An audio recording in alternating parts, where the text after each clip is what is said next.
Hey, good morning and welcome to EuroNurse. I'm your host, Vic Sinise. If you're watching us live, fantastic. Be sure to check us out. We're here every Saturday at 10:30 a.m. on YouTube and Facebook. Just added X to the mix too, so maybe you're watching us on X. Good for you. Also, be sure to check out our website at UroPatient.com, the best place to go to see all of our past episodes. And we got a bunch of them there for you. Also, we have our handy handouts, which you want to check out because every episode comes with a handout. You need a handout to take home with you. Just download that handout. And now we've got a great show. This is kind of an on-demand one somebody had brought up to my attention, and that's how to deal with those crazy leg bags. You go home, they give you a leg bag, but you don't know how to handle it.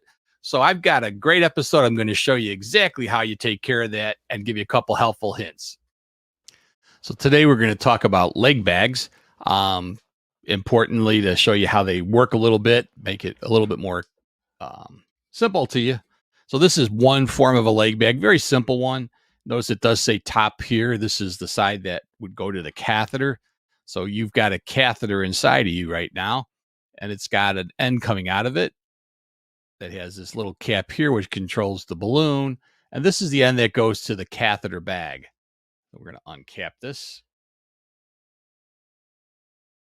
You can see how that just slips right over like that. Now, these are designed to go straps that go around your leg. Down here, when the catheter bag gets full, is a valve that's utilized. So this is a twist valve. You just twist that, and then you can empty the bag, twist it like that, and it reseals it. So it's pretty simple to utilize. Now, one of the things that I will mention is, and I get a lot of patients who ask this question, how about if I had to take a bath? What do I do with the bag? Well, first of all, this particular bag is plastic all the way around, so it doesn't really matter. It can get wet. Not a big issue. But there are some that have a paper backing to them, and you don't want those to get wet. Now, what I tell patients to do, the easiest thing to do, and of course, you want to check this out with your healthcare provider, but you can disconnect the catheter bag and leave it outside while you take your shower and just kind of leave that part dangling. In this bathtub, I would not recommend this, but in the shower, perfectly safe. It's just going to drain some urine in the shower. And then when you're done taking your shower, just go ahead and reconnect your bag like so. Easiest way to do it. Now, if you happen to have one of these bags like this where it's all vinyl, you can leave the bag hooked up. I'd empty it first. That's the simplest thing. And just go ahead and take out these straps because they're cloth. If they get wet, obviously they're going to stay wet, and then you're going to have a soaking wet situation on your hand. So best case situation here is to get rid of those and you just kind of let this thing hang. If it's empty, it really doesn't have any weight. You wouldn't want to do that with a full bag because then it's pulling against you. So some patients have asked what holds a catheter in. So this is the part that's inside your bladder. Give you kind of a close-up look at that. And it's got a balloon attached to it. And as I fill it with water, this is air right now, but if you fill it, it fills up that balloon so that it's sitting inside your bladder, and it's kind of like that inside the bladder. So it keeps it from coming out easily. I had a video on how to remove these, and you would deflate that balloon to do that. So again, in review, if you have a catheter bag and you're wearing a leg bag, you want to hook that up to your catheter. It's this part here, the part that has the little cap here. These caps, by the way, are color coded so that by the color orange, I know it's a 16 French without even seeing the number on it. But it's pushed in like that. They're not a twist. It's just a push and pull. So, and they hold pretty well. So they don't screw in. And you're all set to put this on your leg. And I'm just going to show you a little demo of how that looks. Kind of an important point I probably should show you as I put these straps through there is it should go underneath, not over that, because sometimes that can choke it off. By the way, right up here, the reason this says top is built into these bags is a one-way valve. It's kind of hard to see it, but it keeps water from or urine from backing up into the bladder again. So once it gets into the bag, it stays in the bag. So I'm going to show you how this bag goes on the leg. The way I recommend that you wear it is one strap above your leg.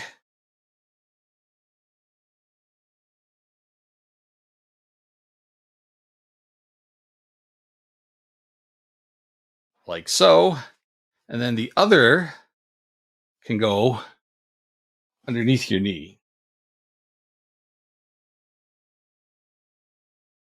And you want to make sure that these are comfortable as possible. Now, to avoid the bend in your knee, you can put it on the inside of your leg.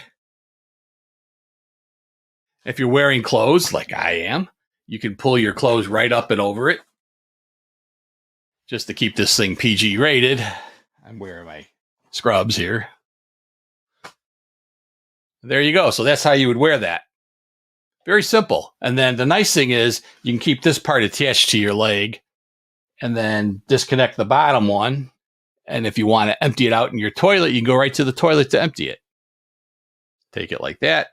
I always start holding it up like this, and then I open the cap. Now, some of them have a flip valve. This one has a turn cap, and then I can empty it right into the toilet. As soon as it's empty, bring it back up. That allows urine to flow back in so that it doesn't flow all over the place. And then I can hook that back up to my leg, just like that. So there you go. Now I'm going to show you another type of catheter bag. Now, by the way, you can sleep with that. So it's not like you have to take that bag off for sleeping. But some patients say, well, what if I needed a bigger bag for like at night? So we do have these larger bags. These are called bedside bags. Usually you see it attaches to the side of a bed. So if for some reason you have one of those, pretty much that's what you're going to do is use these little hook attachments to hook it over onto your bed. And then the same thing, they have this cap mechanism, just like we had before. And again, it just plugs into your catheter like so. You want to make sure you keep this lower than your waistline so that it drains properly. This is a little clip that can be, this little clip can be hooked up to different things. But that's what the big bag, the bedside bag, looks like. Now, some patients want to wear this at night when they're sleeping because they feel more comfortable with something that can hold more. Again, they have different ways that they empty. This one happens to have this little twisty thing right here.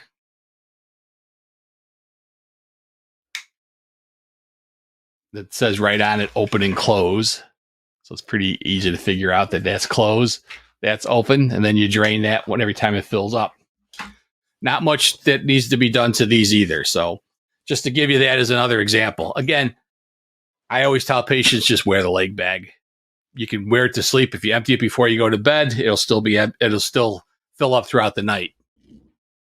Now there is something else I wanted to show you. This is a product called the Dale leg strap. And I see a lot of patients who get this one wrong. So I thought it's worth demonstrating. This is what it looks like. So it's kind of a simple situation where it's just a strap. And I'm going to swing my camera over here where I can get better close up of this. So this is the Dale leg strap. The part that everybody gets wrong is this part right here. So this is what holds the catheter. So this part goes around your leg. And it can be made up for comfort. I'll demonstrate that in a moment, but this is the part that everybody gets wrong. So what you want to do is you want to secure your catheter to this green tab. That's what it's for. The way it gets secured, and I hope you can see this, is this little part goes through that hole right here. And then it gets pulled down and placed on that Velcro here, that one on that Velcro there. And it does have a little ability to move. Now, if you don't want it moving, sometimes patients prefer it doesn't. There is a way to secure it that will prevent it from moving, and that's just to place it up higher. So you could actually hook it up so that it goes around this part.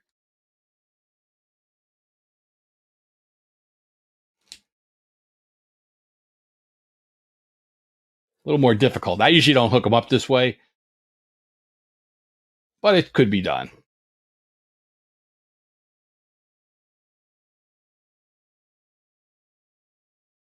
So some patients don't want that to move in and out. I think it's better to hook it down lower, but this is another option. So you hook it up like that. Now I'm going to leave that and show you how it looks on my leg. I've got my catheter bag, and I always like to make sure there's a little bit of play so that it's not ever pulling directly against my body. So this is how this would work. You want to take this thing here and you just overlap and you just want it so it's firm so it doesn't move. And then again, you can hook it up here, laying it flat, and you want to pull this one up so that you can go through this little window like that. And then this one goes that way. So there you go. Very comfortable way to keep it secure from moving up and down your leg. This is a great option. You can always order these online. They're available in this called the Dale Legbag strap. Hold that one up to the camera. So it's the Dale Hold in Place 316. So I do have one more option I want to go over with you guys for securing a catheter bag. And this is a product right here called StatLock, catheter stabilization device. I've also seen these put on incorrectly quite a bit. So this is what it looks like. And what you do is you peel this back. Now, I'm not going to peel this back because I'll get stuck to whatever I put it on. But this backing comes off, and then it sticks to your skin like that. And boy, when I say it sticks to your skin, I mean it sticks to your skin. Now, this little device here, and I'm going to try to bring this up close enough to the camera so you can really get a good look at it. So it is designed, we'll disconnect our catheter so you can kind of see better. It's got a wider spot and a skinnier spot. So that obviously this thin one is for the catheter balloon port, and this one is for the port that goes to the leg bag. Just like that. So you place that in here, and then this snaps just like that. And this will really hold it securely because it's going to hold it directly to your leg. It's stuck there, and no matter how hard it gets pulled, it's going to prevent pulling being transferred up into the bladder area, which is what you want. And then the nice thing is you can leave this on. If you're in a shower, it'll go through a shower. This is plastic. This seems to do okay, but it's got a little button here that I'm trying to snap that you push like that, and it comes open. And then you can take your catheter out to do whatever you need to do. But this is another simple option. I've seen patients hook it up just like this. That's a terrible way. Obviously, it doesn't secure it at all. And it comes with this alcohol pad included with the StatLock. And it says right here, remove with alcohol. Trust me, you want to remove it with alcohol. You want to get your alcohol pad out and just kind of work. Obviously, I didn't open this because it's kind of a waste. But you rip it open, take your little alcohol and you wipe around and you kind of peel it back as you're peeling it off. And that's going to go ahead and loosen up the adhesive so that you're not pulling on the skin. I've seen people pull these and they could actually tear skin. So hopefully that was helpful. And that's everything you need to know about leg bags and your catheter. Well, there you have it. I hope you enjoyed the show. Be sure to check us out every week. Let every one of your friends know about UroPatient.com at the UroPatient Podcast. See you next week.